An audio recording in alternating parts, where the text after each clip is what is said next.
God bless Matt Gaetz. Listen to this. Recognized. February 26, 2020, House Armed Services Committee, General Mark Milley. We know we're not going to defeat the Taliban militarily, and they're not going to defeat the government of Afghanistan militarily. You really blew that call, didn't you, General? I believe that that was an issue of strategic stalemate, and that if we had remained in Afghanistan with the advisory levels of effort, then the government of Afghanistan. Well, that's an interesting Afghan answer to a security question. It's forces. just not one I asked. You spent more time with Bob Woodward on this book than you spent analyzing the very likely prospect that the Afghanistan government was going to fall immediately to the Taliban, didn't you? Not even close, Congressman. Oh, really? Because you said right after Kabul fell that no one could have anticipated the immediate fall of the Ghani government. When did you become aware that Joe Biden tried to get Ghani to lie about the conditions in Afghanistan? He did that in July. Did you know that right away? I'm not aware of what President Biden.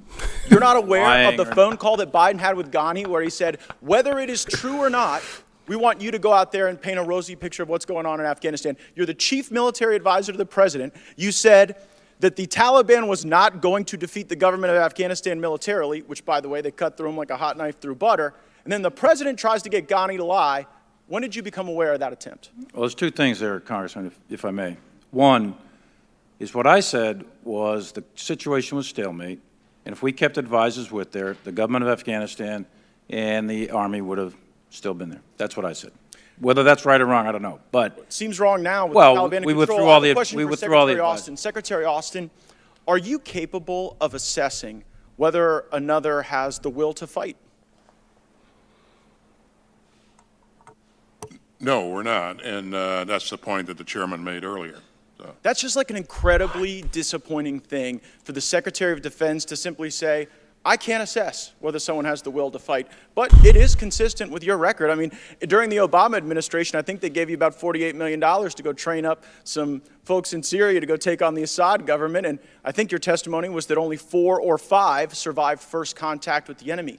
So what confidence should this committee have in you, or should the country have in you, when you've now confessed to us, and whether it's the swing and a miss in Afghanistan that General Milley talked to the Senate about yesterday, total failure, or whether it was your failures in Syria, you don't seem capable to look at a fighting force and determine whether or not they have the will.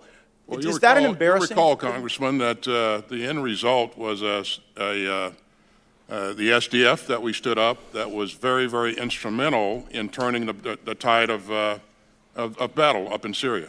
Oh, yeah, turned it so much. You've got Assad in power in Syria. You got the Taliban in power in Afghanistan.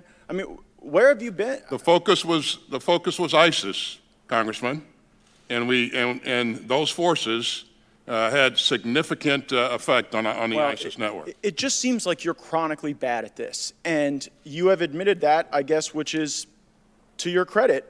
But you know, when people in the military, like Lieutenant Colonel Stuart Scheller, stand up and demand accountability, when they say that you all screwed up, when they point out that General Milley's statement that that the government of Afghanistan is not going to get defeated by the Taliban, well, he ends up in the brig, and you all end up in front of us, and your former employer Raytheon ends up with a lot of money, and we have poured cash and blood and credibility into a Ghani government that was a mirage. It fell immediately. And while the guy sitting next to you was off, talking to Phil Rucker and was off doing his thing with Bob Woodward, we were buying into the big lie. The big lie that this was ever going to be successful and that we could ever rely on the Afghanistan government for anything at all.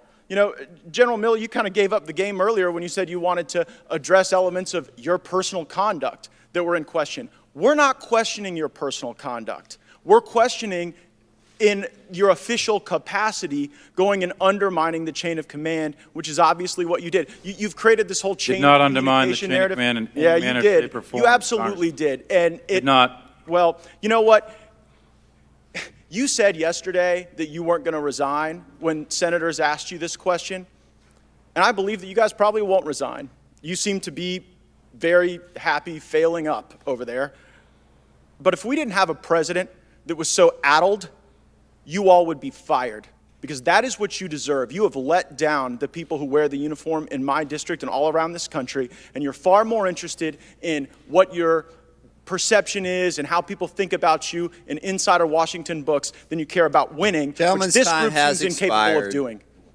Okay, man, let me know what you think about this video in the comment section. Matt Gaetz is a beast, bro. This dude cares about this country and he cares about people doing their job the way they're supposed to. Everybody needs to watch this video, especially knowing what's happening right now in Ukraine. Bro, these people are very, very bad at doing their job. And think about this for a second. They are Joe Biden tactical military advisors. That's crazy. God bless you. God bless Matt Gaetz. Let me know what you think about this in the comment section. Wow, that should be fired. That should be fired. But no, it is what it is, bro. Catch you on the next one.